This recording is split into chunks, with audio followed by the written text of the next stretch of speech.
waa baraayo soo ifbaxay ninkii iyo geedkii ayaa la kala gartay waxa isdariijiyaanba marka nafta u run sheegtay wiilal dhiigooda u hamuum qaba ayaa difaaca ugu daatay nafi orod bay kugu aamintaa waa kuwa dhabarka jeediyey wiilkii sarmaha wejiga ku lahaa ee bakoorada la taba taagnaa wakaa la jeeday sidii goosan weergalay nimay nafahayso bakoorad baa majiiri wayba la tahay garaad xumadiisa hees baa odhan jirtay duulaan colaadnimaan ciidan wadan ciil kama baxee dhagahaygu waxay maqlaan allaahu akbar warukaadii hayga duleelinin aan tuutaha kala baxee sideedaba goobta dagaalku waa goob cajiiba waa goobta uu aadamuhu ku macno beelo ruuxii eegadan la xurmaynayay ee sharafta lahaa unbaa sida dhagaxa carrada iska dul ooli geeska ugu shisheeya waxaa laga maqlaa rasaas goosgoos ah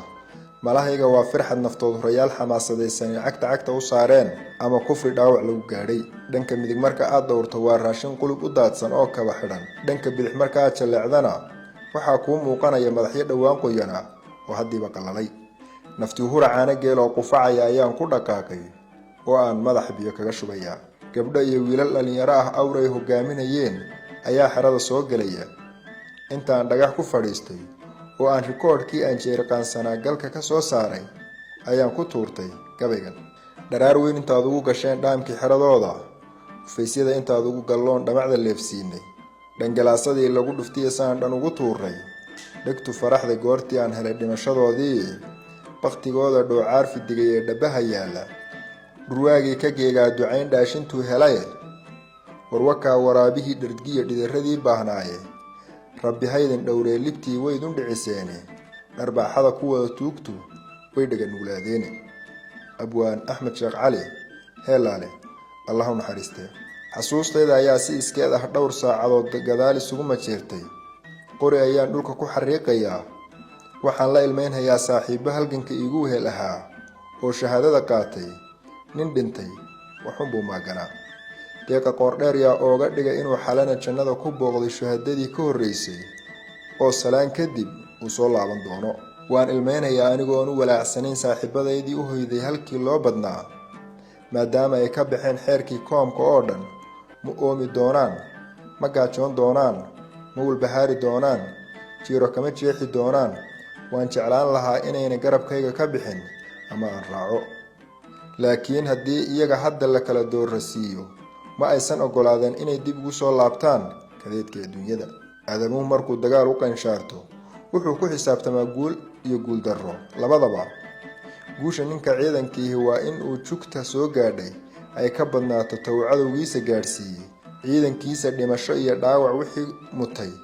in ay ka badato khasaaraha nafeedu cadowgiisa baday siday doontaba ha ahaatee xeerarka aadamaha marka aynu raacayno ciidan kasta raggii ka baxay waa uu khasaare u gaar ah xataa haddii uu dagaalka ku gacan sarreeyey iyo si kasta uu cadowgiisa jab iyo hoog uuna ka soo waaqsanaynin uu u baday dhanka caqiidadeenna islaamka marka aynu ka dab qaadanayno waxaynu nahay duul aan sinaba u guuldarraysanin oo ka inaga baxa waxaynu u naqaanaa shahiid casuumaad ka helay allihii boqorka ahaa oo jannu dabaalanayaa yaqiintaas ayaanan marnaba uga warwarin waxyaabaha cadowgu uu guuldarrada u yaqaano allahu akbar wiilashii dhaawacmay awr ayaanu ku qaadnay gabdho lafdhabarta halganka u ahaa ayaa badhaxa u sida naftood hurayaashu waxay yidhaahdaan hebel waa aroos qayle iyo oohin ayaa yeedhaysa waa haweenay dhulka isla dhacaysa waxa ay damaqday kelmadda hooyada 60 jirka ah ee ku barooraynaysa hoogay oo ba'ayay oo 2 jeer gablamay markaas ayay xasuustayda ku soo dhacday saacadihii dhexe ee dagaalka su-aashii saaxiibkay weydiiyey waraxmaaraduna magaca kaamil miyay la baxaan waa runoo kaamil 2 jeer buu hooyadii gablamiyey geerida muusan doonanin balse inuu la dhinto gaal maqale uga yimid inuu dadkiisa adoonsado cidi kuma qasbin annaga oo baal gorayo xidhan oo libin ku geeraarayna ayaanu goobtii iskaga baxnay afka kaan ka lahayn uurka ayuu alla subxaanahu watacaala uga mahadnaqayaa geedigu waa dheer yahay meel lagu furina allownbaa og culayska qaniimada ka sokow markan waa la noogay jaamaha ayaa ragga qaarkii hayaa mooraalkaasi lagu dugdugayaa waryaa ka soo bax adigu fiilada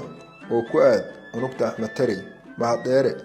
ayaa amar ku bixiyey dabadeed qosol la isku daray ayaan ka war helay gadaasheedana ninkii odayga ahaa ayaa ka leh war miskiinka la daayo. Mid igu xiga ayaan weydiiyey maxaa jira. Kolkaas igu jawaabay oo miyaadan maqlaynin hira markuu lahaa war adoon ileen tuuto cusub unbuu u baahnaa iyo shibiinkii isna lahaa war ka saara caruus buu ismoodiyey. Kolkaasaa qosol haddana jaanta la waday. qadiido way noo tahay ayaan ku idhi hire adna maadi bilowday. ayaan ugu jawaabay shibiinna maya jaalle ayuu igu jawaabay. kaftankii iyo shactirihii oo aan weli soo afmeermin ayaa taliyihii kooxdanada iyo abaanduulkii gees isula baxeen. waa sidii aanu filaynay kooxdanadii halkii ayaanu ku hadhnay. wixii culays ahaana naftood horayaal kale ayaa naga qaaday. unugtii koowaad oo uu afdhuub dhuun shiinays ihi ku jirto wiil hooggii maaraa uu kadhoobka haysto raadkanagii gool ka bidixaysa oo istaraaji ah ayay dabada la galeen. oo waa keebla yuurur nimii hooyadii u ducaysana hortooda ma soo maro kii kalena yeelkiisa maryuha ku huraan. unugtanadii figta sare ayaanu kornay. wiil ku takhasusay qoriga diiradda leh ayaa geed qarari ah noo saaran. ilaalo dhan kasta ahna isagaa noogu filan. gabalkii halkii buu noogu dhacay. 2 wiil cawayoon ayaa loo diray 3 kalena roondo ayay ku maqan yihiin. gaajada waxaa nooga daran oonka oo waanu jidin jabsannahay. hadba waxa ay naftu tabayso riyada iyo suuraysiga qalbiga maxaa isla xidhiidhiya talow mooyi. daqiiqado yar oo aan dhanqalmay waxaan ku riyooday aniga oo shaqlan aan jeclaa biyo ka cabaya oo uu lahaan jiray naftii hore aanu saaxiibo ahayn oo dayr hore shiiday. markaan soo boodayna intaan shaydaanka iska naaray ayaan dhowr ikhlaas u akhriyay. mararka qaar geedaha sortayda ah gadaashooda waxaan ka maqlaa codkii qalbidiinleyda gabdhihii halganka uu rabbi subxaanahu wa tacaala ku xoojiyey. in yar kadibna madatulaya isku kay sawirayaan 3 gabdhood oo mid 2 gamcood falaaso ku wado tuna jeerigaan xambaarsan tahay tan kalena ay bachaaf ah wax ku sido. markay 10 tallaabo ii soo jiraan ayaan ku baraarugaa inay khiyaali tahay. allow yaa run ka dhiga. la soco qaybta xigta iyo sheekaalgameeda dareemin geerida.